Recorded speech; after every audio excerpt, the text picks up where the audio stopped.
Hi guys, assalamu alaikum. How are you all? I hope you are well. Welcome back to my channel in this new video. Today's video how to change font style in Microsoft Outlook. So get started.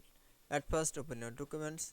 Firstly select the text and go to the home menu option and automatically home menu option and select the font style option and choose the any font style option.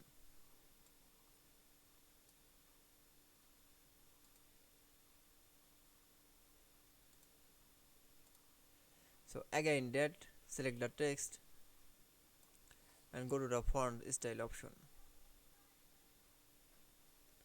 and choose any font style option.